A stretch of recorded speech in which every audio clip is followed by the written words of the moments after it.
Hello, and welcome to the seventh of our 8-week webinar series called Advancing in Predictive with Alteryx.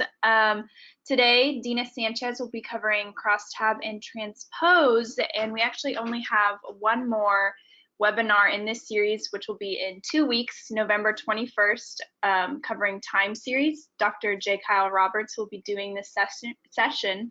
So if you're interested, make sure to go and register for that. And that will be on a Thursday at 12 p.m., just like our other webinars. A few notes before we get started. Yes, this webinar is being recorded and the link will be available before the end of the week. And we will have a Q&A session at the end, but you are more than welcome to input your questions into the Q&A panel as we kind of go along. A few introductions. My name is Rachel Mason, and I'm the marketing specialist here at Technion Data Solutions, and Technion is happy to be hosting this series. And at this point, I'm going to hand it over to Dina. Excellent. Thank you, Rachel. I really appreciate the introduction. And hi, everyone. Welcome back to our series on predictive analytics and data prep and blending to get ready for predictive. It's my privilege to be back again to talk about cross tab and transpose tools today. For those of you who are just joining us for the first time, just a little bit about me. I'm a senior consultant at Technion Data Solutions, and I'm very privileged to be an Alteryx ACE or an Alteryx certified expert. I'm also very privileged to have won the ACE of ACEs award this year at the Alteryx Inspire 2019 conference. You can actually see the competition on the Alteryx community website if you look for the ACE of ACEs. I have been using Alteryx since way back when, in 2005, so about 14 years now. And my degree is in geography and geographical information systems. So I do specialize in spatial and demographic analytics using Alteryx, along with other GIS software as well. I also am very privileged to be the author of Everything Happens Somewhere, which is an ebook and webinar series for Alteryx. You can find those on the technionusa.com website/video, or you can look for them at alteryx.com/resources. I've been leading the Dallas Alteryx user group for 5 years and founded the Fort Worth Alteryx user group last year.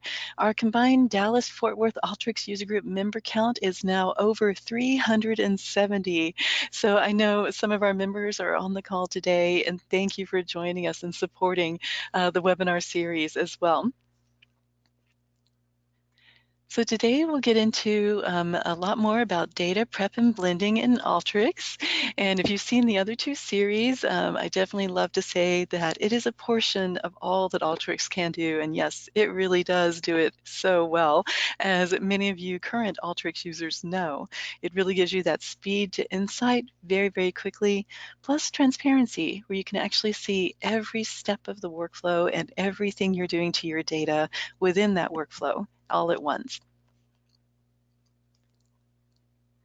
So again, today is about cross-tab and transpose tools in Alteryx. If you're an Excel user, you may be familiar with this thought process by using pivot tables in Excel. So it's very similar to that. It is a way of formatting your data, of switching your data rows and columns wise. It's also a way that you can group data inside of the cross-tab and transpose tools. You can kind of group your data together and then pivot that data for new insights into what you're looking for. As I mentioned with Alteryx, though, you get this wonderful transparency. You really get to see every step of the way of what's happening in the tools. And since you're actually going and running the tools in virtual memory, you can actually see what's happening as you transform your data without having to produce output to check and see what the results are. You can actually browse it using a small temp table tool called the Browse tool in Alteryx before you ever create output. And speaking of viewing your data and having transparency into what the cross-tab and transpose tools are doing, you actually can use a before and after view, and I'll show you how that works today with both the crosstab and the transpose tool. It's called Browse Anywhere, and it's a wonderful feature of Alteryx to where you can see what's happening as the data goes into the tool and then what happens after the data comes out of the tool. Also with Cross Tab and Transpose, you can use them together. They are not an end unto themselves, so to speak. There's actually really great ways of combining the Cross Tab and Transpose tools, and I'll show that to you today as well, and much, much more. So I'll go ahead and get started, and I'll go ahead and switch over to my screen here. And let's see, I think I may need to be made a presenter on this one, just for a second.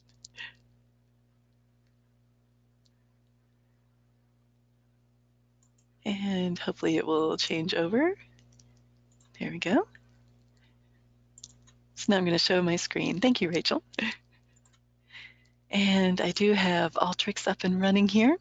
And I'm going to use a data set that you've probably seen before in some of the other webinar series I've done and in some previous ones in this webinar series.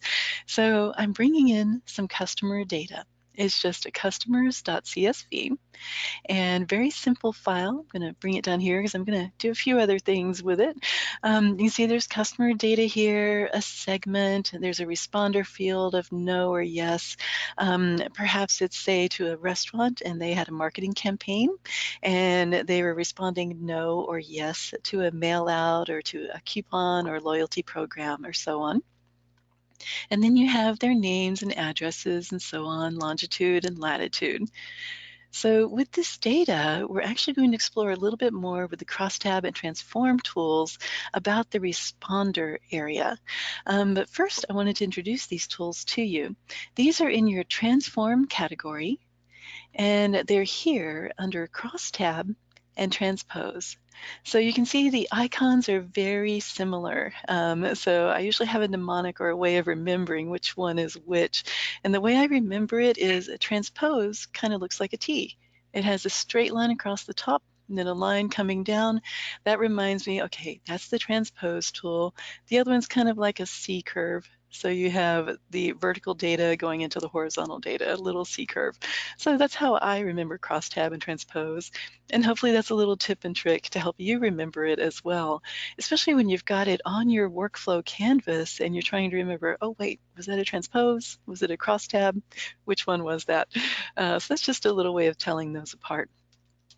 They're similar in that they pivot data, but they're also very dissimilar in many ways, and we'll go through those today on how the configuration is different for each one. But before we actually jump into those tools, we want to look a little deeper at the data first.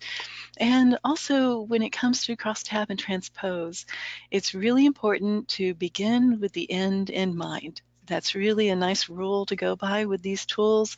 You kind of want to know what you want your data to look like at the end of the crosstab or transpose.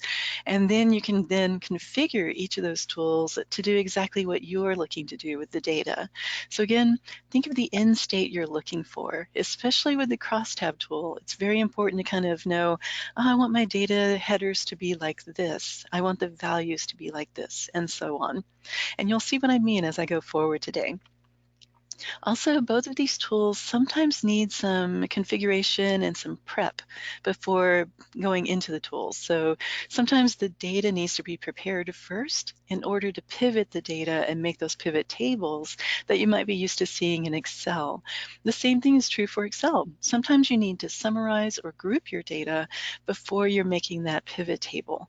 So the very same thing happens here. It's important to keep in mind that data prep and blending side before you actually transpose or crosstab the data. So with this customer data, again, it's always important to kind of know thy data as thyself, as I like to say. So we want to explore the data a little bit. I want to learn more about these responders. So I'm going to add a filter tool here. I'm going to just set up a basic filter, and I'm going to say responder equals yes. So I just want to count really quick of how many people responded yes and how many people responded no. If you're new to Alteryx, you'll notice that when I use the basic filter, it actually puts it into the correct syntax in the expression builder here with the brackets around the field name and then the quotes around the text. So just for those who are new to Alteryx, be assured that when you're using the basic filter, it's going to write the syntax for you. If you do a custom filter, however, you do have to type the syntax properly. There are resources in the Alteryx help online to let you know how to type that syntax.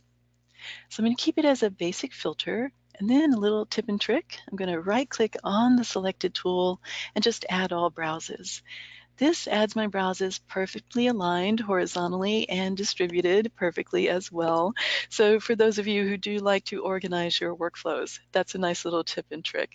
Just right-click and add all browses.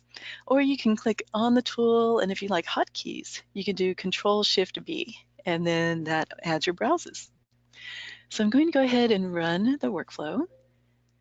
And I'm going to look at the counts. So there are 430 with a responder of yes, and a little over 2,000 where the responder is no. So that gives me a little bit of insight into this data, especially when I want to look at how these are grouped per segment, such as corporate and home office, and how they're grouped by store number. So now that we've kind of looked at the data and figured out, okay, now we know the count of responders, I will give you a quick tip and trick on this. You'll notice that these numbers are showing up. These are the record counts and the file size as the data is coming through the stream.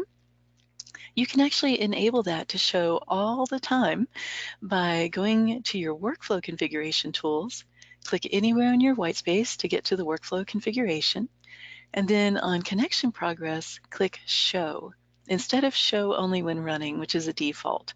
So click on show, and then it will actually show for that workflow. You can actually make this permanent and do options, user settings, edit your user settings, and then go to your canvas, and then where it says progress, show, change it to show. And then you'll have that as a default for every workflow that you build. And it's really nice to have, especially when you're using a lot of filters or sample tools, or you're working with large data sets. You really want to see those numbers coming through to let you know that your data is processing properly. So now that we've examined it, we're actually going to prep the data a little bit before we actually cross tab. So to do this, I'm going to bring in the Summarize tool. I want to actually make a pivot table of the count of responders of yes and no per segment per store number. So if you look back at the data, we've got all this extraneous data, the names, the addresses, and so on. We don't really need that for this pivot table. So sometimes the Summarize tool is a great way to actually not only summarize your data, but get rid of some fields that you don't need in your data stream. I was very honored to co-present at the London Alteryx Inspire Europe conference a few weeks ago with Mark Fish, as you all may know him as Marquee Crew of the Crew macros. And we presented on performance optimization for your workflows. And one of the things we talked about was removing fields early from your data stream that you don't need. This will speed up your workflow and improve your processing tremendously. And so a Summarize tool is a great way to do that. So again, I want to see the count of responders per segment per store number. So I'm going to reverse what I just said, and I'm going to start with the store number and group by. So I'm putting in a group by store number. Then I'm going to group by customer segment, and then I'm going to group by responder. So I'm going to have a responder for yes and a responder for no. I also want a count of responders. So the customer ID is the unique ID. So I can simply click on that and add count. So this is a hierarchical grouping. So we're grouping first by store number, then segment, then responder, and then getting a count of responders for each of these.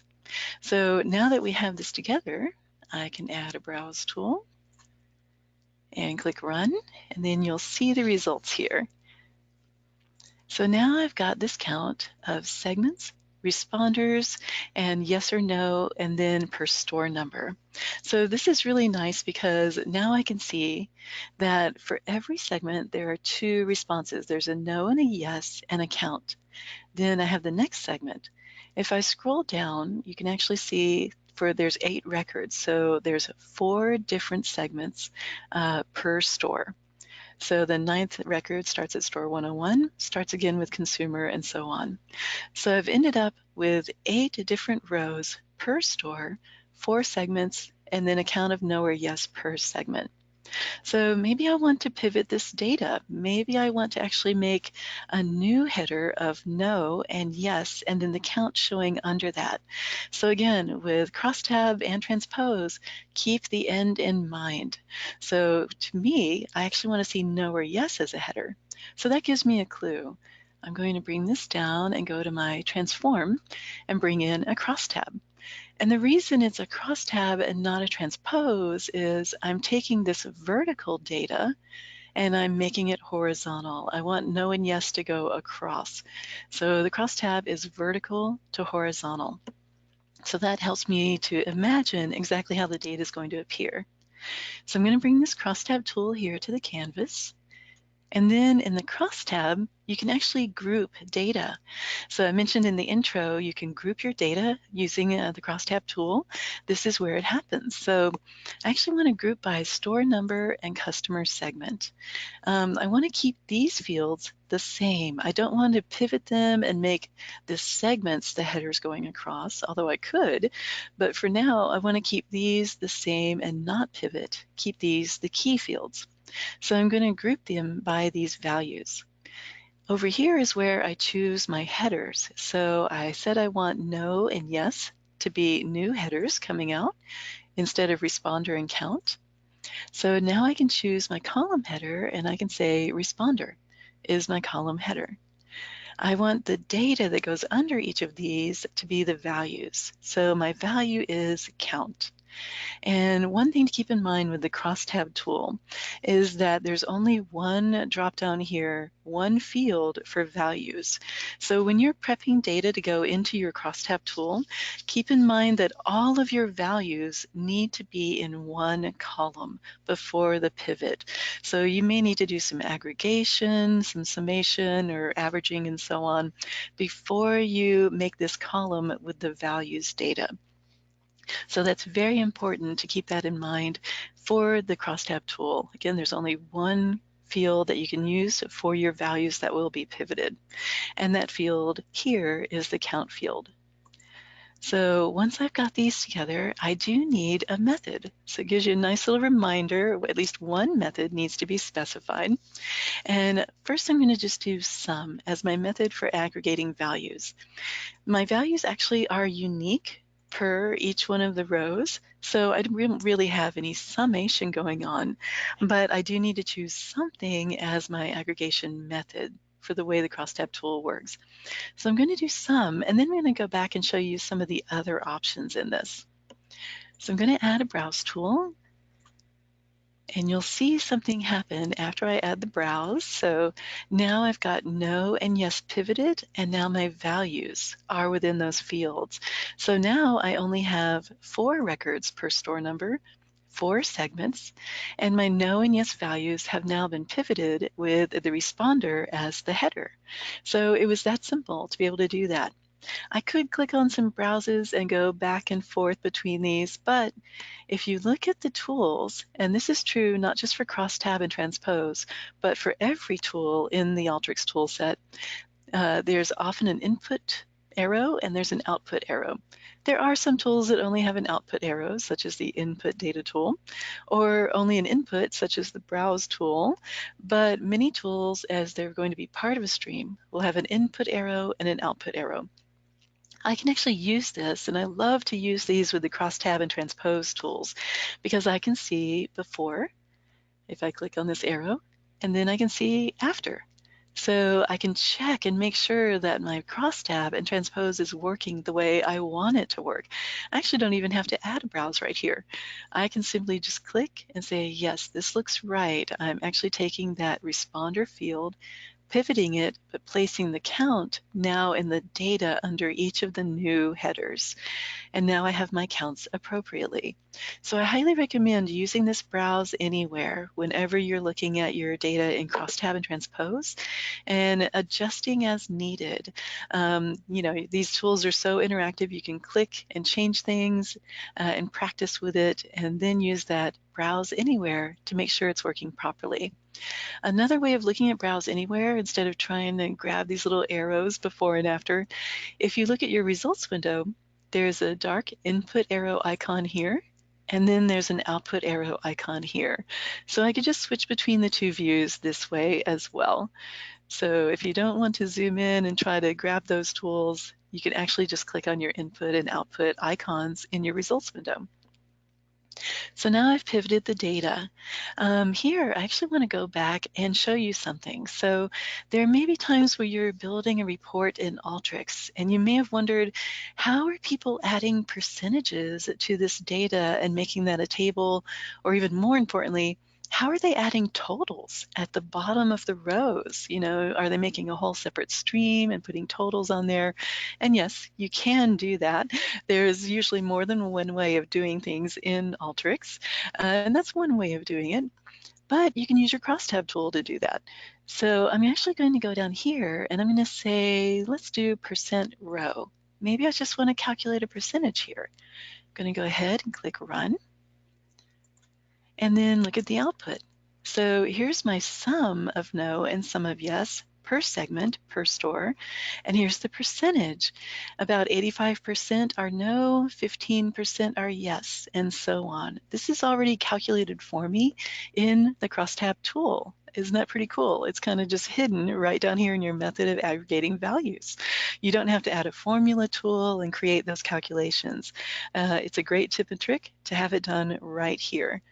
I can also do a percent column, and this is going to show me hundreds, of course, in many ways. So here I have my X column for no and my X column of yes. All of these are going to add up for that percentage of 100. And then I can actually do totals. So I'm going to do total column first. And then you can see now I've got a total here, and this is a column that's being added, so hence total column. So now I've got my sum of no and sum of yes, total respondents per segment per store number. But again, what if you want to add that total row there in your reports? Just click total row, and here at the end, it looks like nothing's happened. Scroll down and you have a 41st record here, total, and then there's your total. Cumulative totals for no and yes. You can export this right as a table using your reporting tools and the table tool in reporting. So you don't have to add another formula, sum everything, and put this all together. It's embedded in your Crosstab tool. It's really nice. So I hope that's a nice tip and trick to give you as part of the webinar series today. So another question is, what if I want to pivot this back? What happens with that? That's where you flip it again using the transpose tool. So the transpose is the opposite of crosstab. So I'm going to add a transpose tool here. I'm going to take my data going across, my no's and yeses, and pivot them back to what they were originally. But there's something that's going to change when you use the transpose tool. So with the transpose tool, it actually outputs two columns. It outputs values and the name. So that's something to keep in mind when you're using the transpose tool. It will actually create a name field and a value field. You can easily rename these.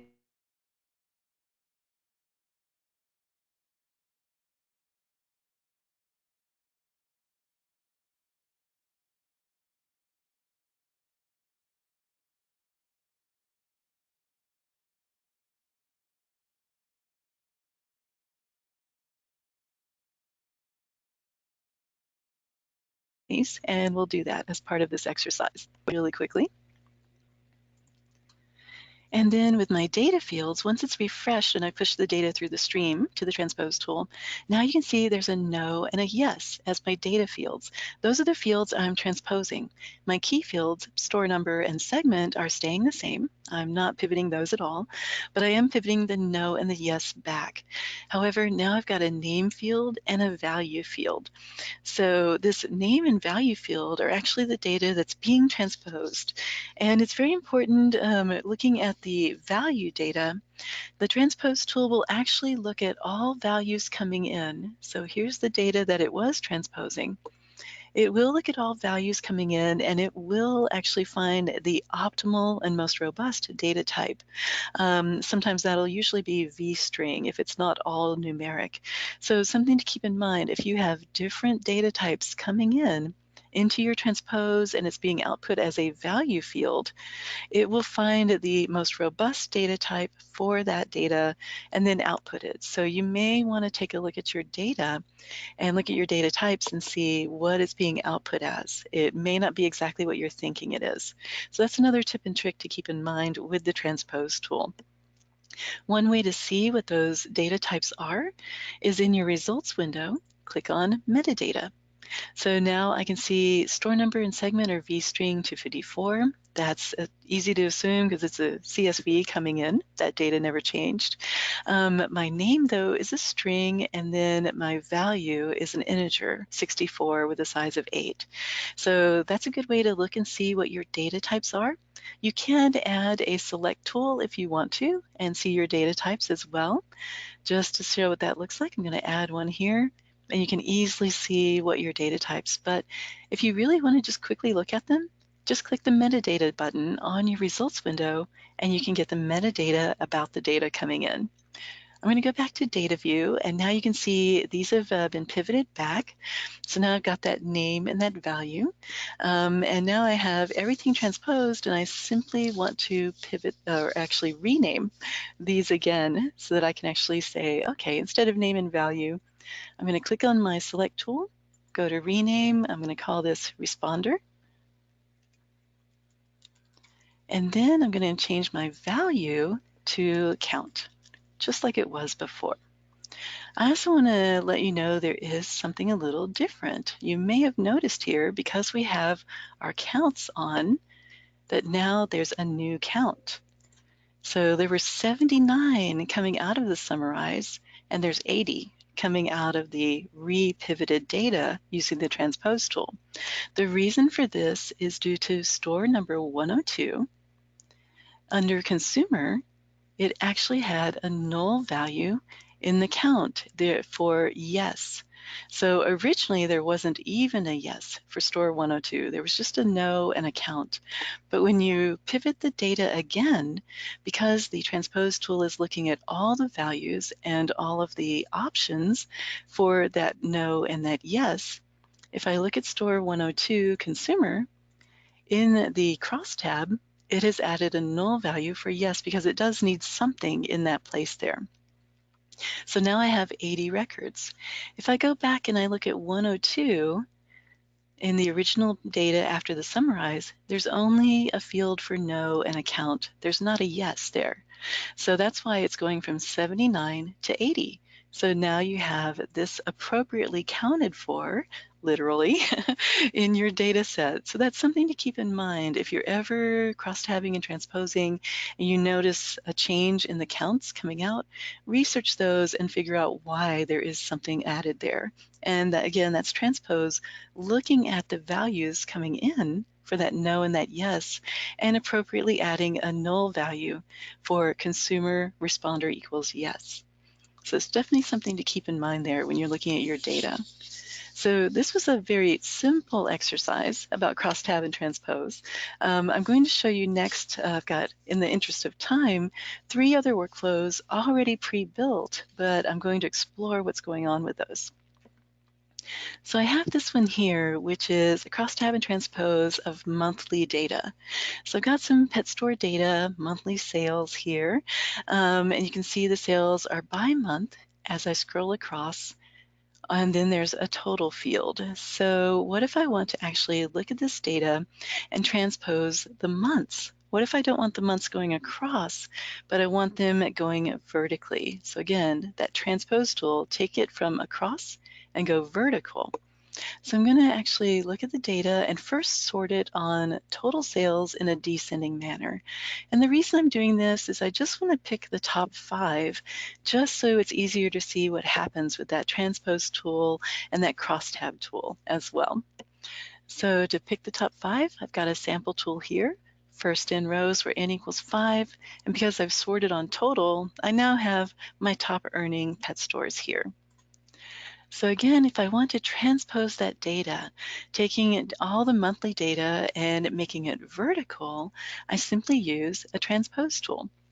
So I'm going to keep name as the key field, and then I'm going to deselect the rest of the key fields I don't need. Again, the Transpose and Cross Tab tool is great for taking some fields out of your stream and optimizing your workflow.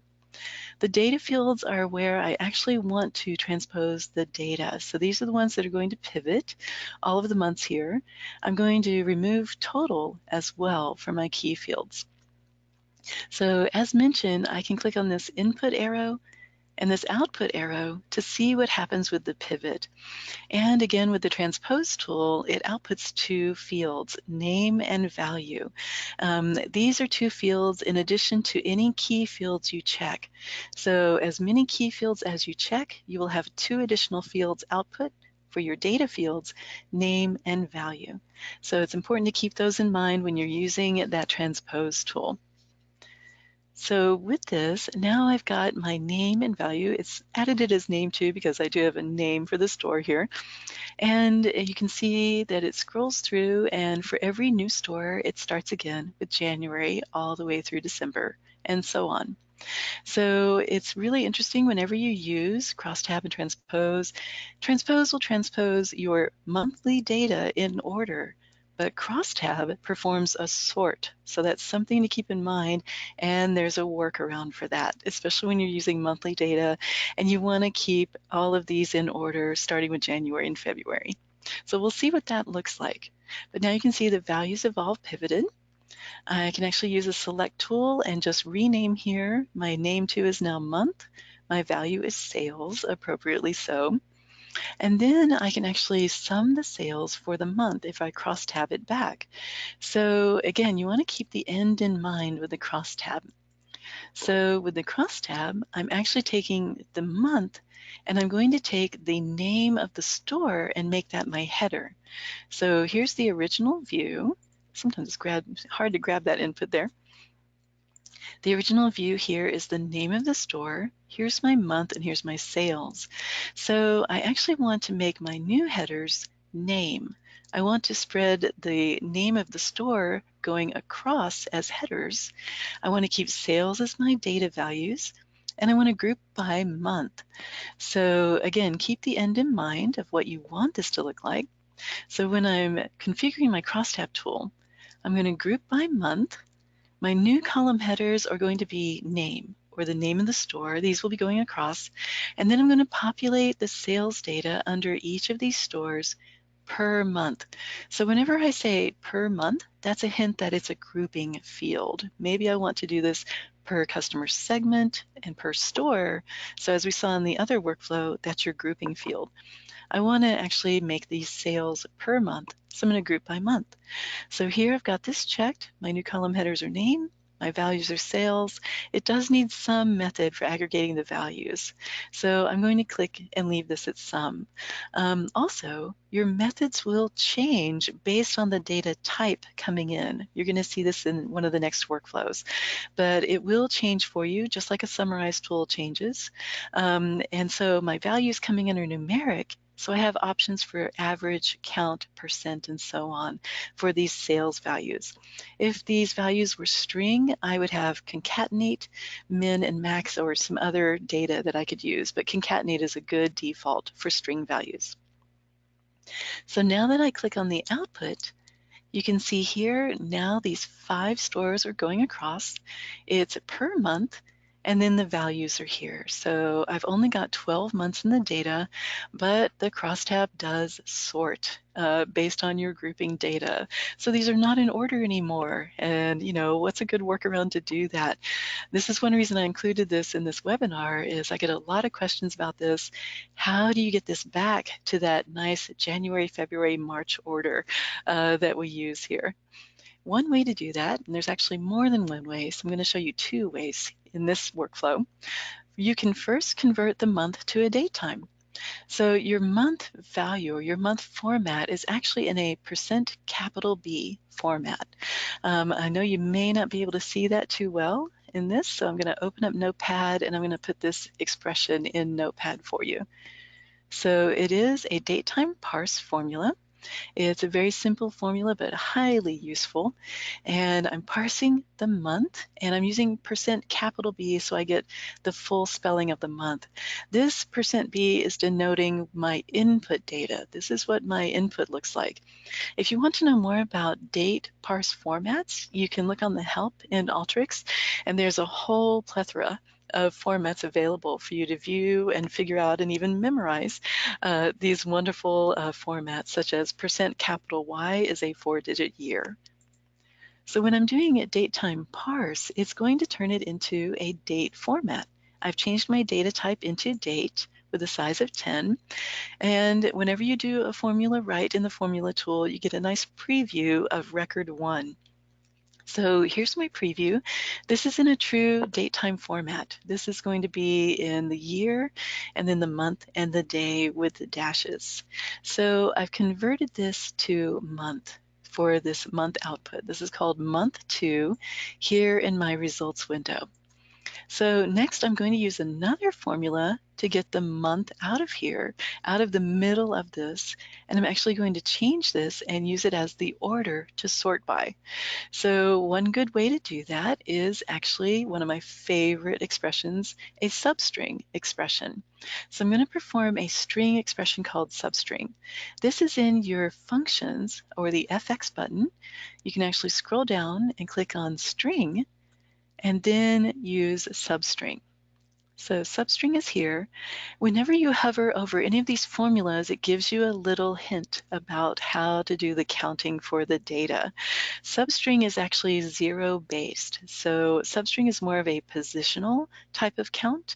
So any position type of count, such as get word and so on, as we have here, this is actually an nth or zero-based word in the string. So you start counting at 0.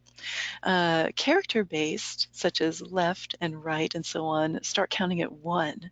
So whenever you have a left and you're looking for the first left characters of a string, you'll start counting at 1, 2, 3.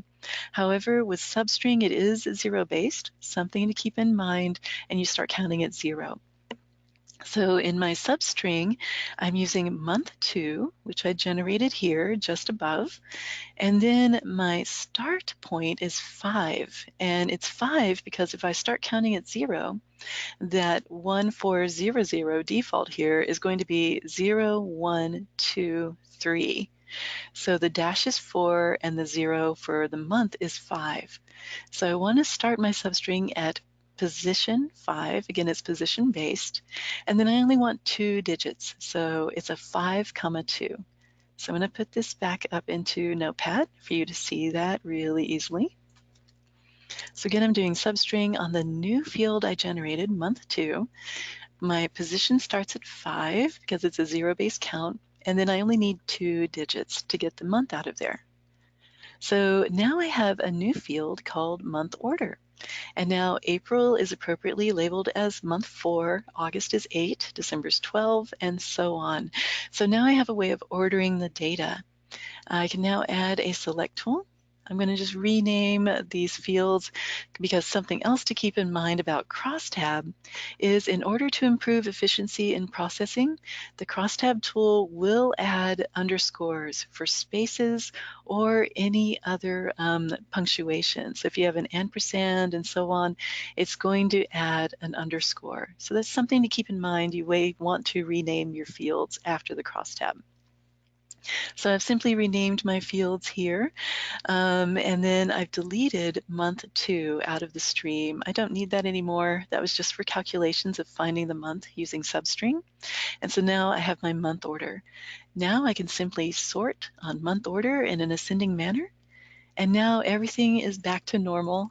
Now I've got January through December with my month order here, and then all of my data appropriately pivoted.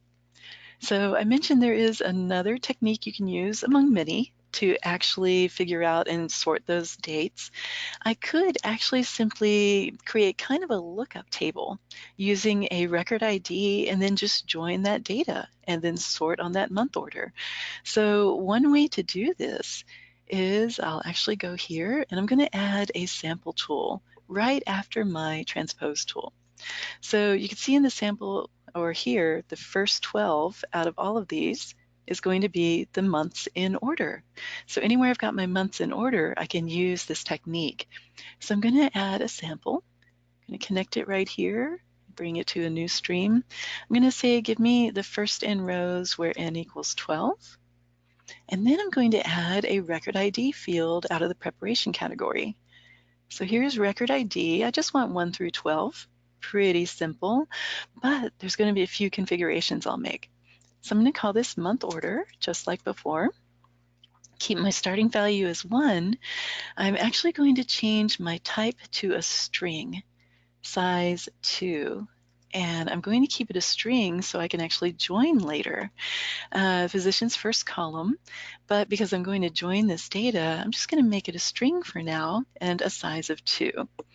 So I'm going to add a browse and take a look at what that looks like. And then I have a month order. And since my months are already in order, this record ID is a technique you can use to do that. So now I'm going to just add a join. So I want to join on name 2, which is my main month name. And then I want to go back and join that to month with my data here. So I'm going to bring in a join tool, bring this browse down a little, and just bring in a join. And with my join, I'm going to bring it from the cross tab because here I have a month column. So I'm going to bring in the cross tab in on the left, and then I'm going to bring this in on the right. I'm going to say here on the left, we'll join by month. Here on the right, we want to join on name 2 because name 2 was that column that had the actual month name in it. We're also going to deselect everything but the month order on the right because we don't really need these names and values. We're really just joining to join that month order there. So I'm going to take these off. We actually have all the values already cross-tabbed into the data. And so now I can add a browse here. I can right-click and add all browses. And then click Run. You've got 12 coming out. Now you have a month order appropriately assigned for each of your months. And then you simply take a sort tool here, just like before. And then you simply sort on month order in an ascending manner. And then now you've got your data back in line with all the months appropriately in order there. So those are another tip and trick, another way of actually creating these assigned month orders, especially when you are doing crosstabs with monthly data or even data which is like days of the week or something like that. Keep in mind your crosstab is not only going to sort data coming out, but it's also going to add underscores into your headers just to improve processing time.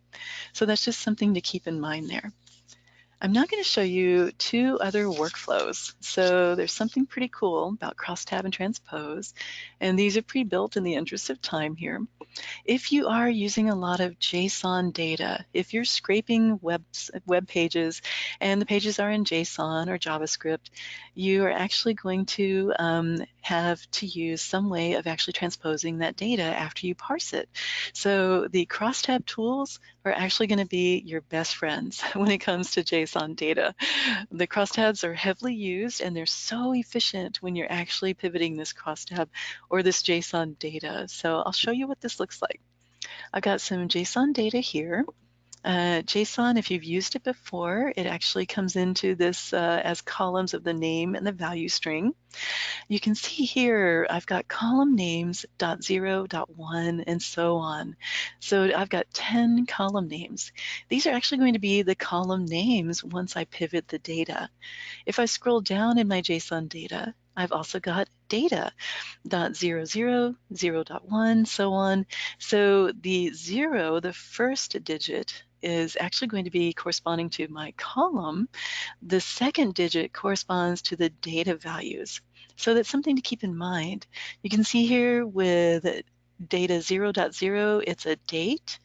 And then if I go down to 1.0, it's another date, and so on. So if I go back up to my columns, column names .0 is my date field. So I need to be able to pivot all of this.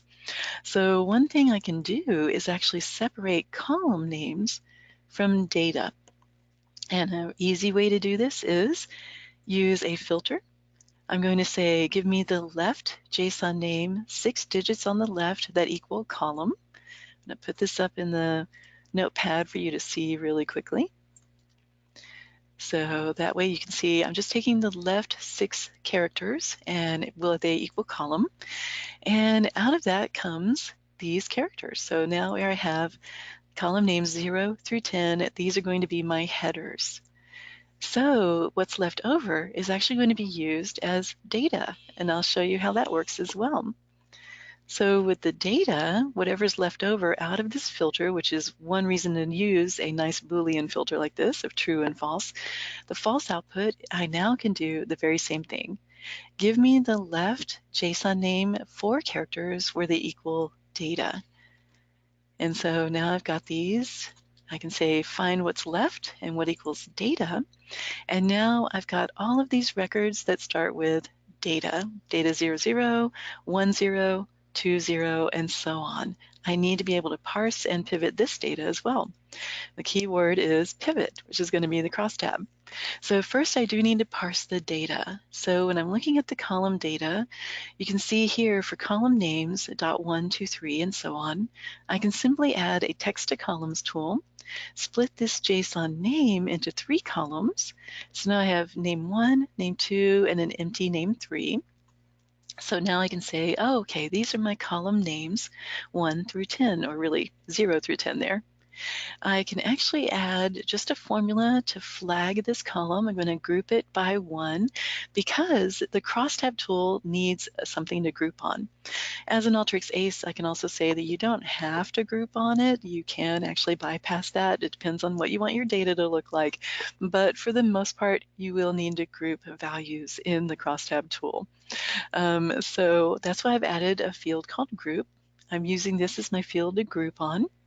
And in my crosstab, now I'm going to look at the before and after. So before, I want to take these value strings and make these my headers. And then I want to take the value and actually switch these over. So I'm actually using the crosstab and saying, let's make JSON name 2 my headers first, because we're doing this to join with the data here at the bottom, because that data has a 0, a 1, and a 2, and so on.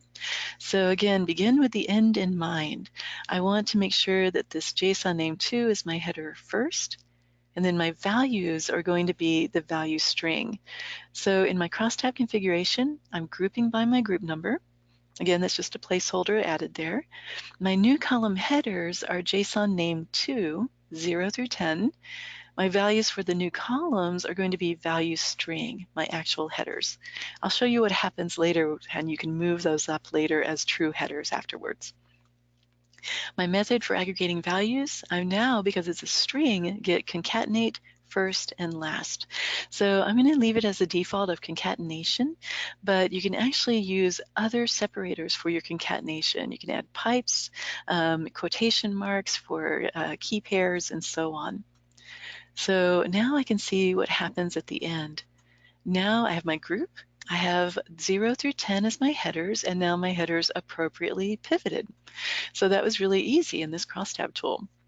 Going back to the data side of things, I've filtered out everything that doesn't start with data on the JSON name, all these extraneous headers from the web page, and now I have just data. Same technique. I'm going to use a parse, the text to columns tool. I'm going to split on a delimiter of period for a JSON name into 3 columns. And now I get name 1, data, name 2, the actual column header, name 3, what corresponds to the data. So my value string is actually the data.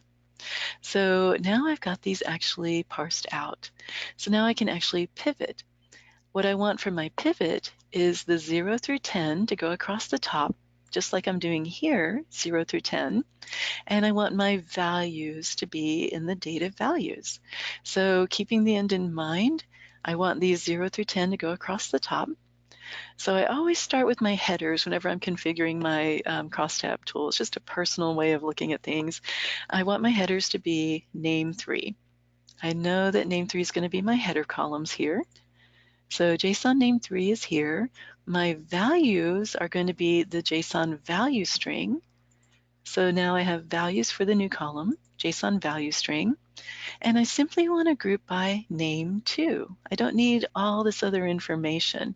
I'm just going to group by zeros, then ones, then twos, and those are going to be my records coming through the data. I don't need the original JSON name and all of that. So in the cross tab, I'm not going to group by them. Group it by name 2, new headers of name 3, value string, concatenation, and now these are pivoted appropriately. Now I have my columns, but these are not in sort order, actually. Again, the crosstab will sort in a certain type of order here, the numeric order, but now I need to actually do a true sort as well. So now that I've got my data pivoted, I'm going to add a select and look at the data here. I'm changing this JSON name 2 to an integer 32 for a union. And I'm going to sort by name 2 in ascending manner. So here's my name 2. Now these are appropriately in order. And now I have all of these together. So now this is looking familiar. I've got a group column 0 through 10. I've got a name column 0 through 10. I can union these together, putting the column on top, simply using auto-config by position. It's pretty easy to do that because I know I've got one column here, then everything in order. I've got another column here, everything in order. I can simply auto-config by position. And then you can see with my output, now I have my group and those JSON names. Here's my actual headers, but now they're all lined up under that 0 through 10 very appropriately. I simply add a select tool, take the group off, and then magically use the dynamic rename tool, which is in your developer toolset. And so dynamic rename is extremely useful. Use a dynamic rename, make your mode take field names from first row of data, make sure all your fields are selected, and now as your output, now it's moved the field names from here on record 1 up to the actual headers. So now you started with this JSON data quite jumbled, it's all in columns here, and now you've ended up with a tabular data that now you can perform analytics on. In the interest of time, I'll switch over to one more just so you can see. I've got some data here that's in a spreadsheet in an Excel file. And sometimes in Excel files, you may have really nice looking Excel files. You've got data that people have added headers and so on. And I'm going to just auto-fit these columns here. You can see here, I've got a bunch of headers here for Chobani yogurt. Then I've got headers for Dannon, the same headers start again, and so on. And I also have a company name, and then the new company repeats. So if you were pulling this into Alteryx, this could be a little bit of a headache, actually. So how would you actually turn this into a row and column format without all of these null values? So you can use Cross Tab and Transpose to do that, plus a bunch of the other tools here, like a multi-row formula. So I'm taking this data, I'm actually doing a multi-row formula to say if the left columns in F1 start with week, then use the company before. So here, I'll show what that looks like. So I've got a week ending and I've got the data here. And I'm actually going to take the company name here for F1. I'm creating a new column named company, and then it's going to populate this company name for anything starting with week for the row above. I can go into this in another webinar series of how this wonderful tool works. I love the multi-row and multi-field formula tools. But now I've got the data. Here's the company name, and now the company is associated with that week. So now that I'm looking at the week data, maybe I want to actually transpose this. Maybe I want to actually take it and switch it to where the company name is here and I have values here. So one way to do that is keep the record ID as the key fields and F1, which is my weeks, and then transpose everything else. Now I've got names and values. I'm going to join on this function here, or F2 numbers. There's also an option where if I'm looking at my headers and I want to get rid of null values, I can actually assign all of these using a transpose tool and then a multi-row formula. So I'm adding a transpose. I'm saying keep the record ID the same, pivot all the other records. Now I've got all these field names, but with null values. I can add a multi-row formula tool to say, if the value is null, then use the value of the row above and populate it. So here's the before. If this is null, use the value before and populate, and so on and so on. And now it has populated it. Every time that the actual data changes for the company, it starts with that one and moves forward. So again, your transpose tool can be really useful when you're actually needing to get rid of null values. Transpose the data from what it's doing before going horizontally, make it vertical, add the multi-row formula tool to get rid of null values and populate it with something else, and then go back and cross-tab it again. So now we have the crosstab tool. We're having a new record header of record ID. And now I've got a record ID of 1 and 2.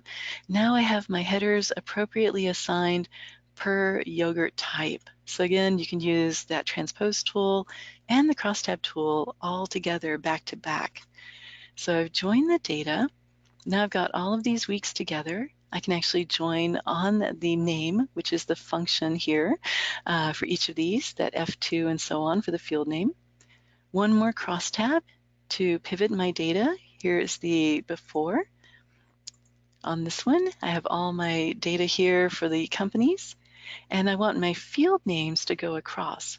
So in the crosstab, I always think of what do I want my new headers to be? I want my new headers to be the field. I want these to go horizontally and not vertically as they are right now. My values will be the value column. Again, with a crosstab, it needs to all be in one column. There's only one option for your new values. And then I'm grouping by week, company, and item. So now here's my output. I'll open that in a new window for you. Now I have the week ending here. It's grouped by company. There are 4 yogurt types per company. And now my new fields are going across instead of vertically. And my data is appropriately assigned per field, per item, per company, and per week. Now I've got something tabular I can actually perform analytics on, and not a very interesting and well displayed Excel file that has a lot of null values and a lot of groupings that would be hard to actually perform analytics on in Alteryx. So now it's converted into this. So I know we're really close to the hour. I had a lot to show you today. I will open it up for any questions, but again, any questions that I'm not able to answer, Rachel will forward to me, and then I can answer those offline as well. So I did want to open it up for questions, and I also wanted to put in a plug because next week is the Tableau conference in Las Vegas. And if you are going out to Tableau, please visit the Technion booth. It will be booth number 536, and you'll get to meet Rachel and a lot of the other Technion staff there, including Dr. Kyle Roberts, our resident data scientist. So again, feel free to stop by if you are in Tableau next week. Again, I want to open it up for questions. Sure. I think we have time for maybe just one, and then like Dina said, I will share all these questions with her and she will reach out to you personally. But this question is, can you download out of the arrow field, and can you download from the arrow on the crosstab arrows into an Excel sheet? Ah, that is a good question. I don't believe you can download straight from them. You can copy to the clipboard. So from the input and output arrows, you can actually copy. But if you do need to download straight from them, simply add a browse tool, and then you can actually save straight from the browse, which is a really nice feature.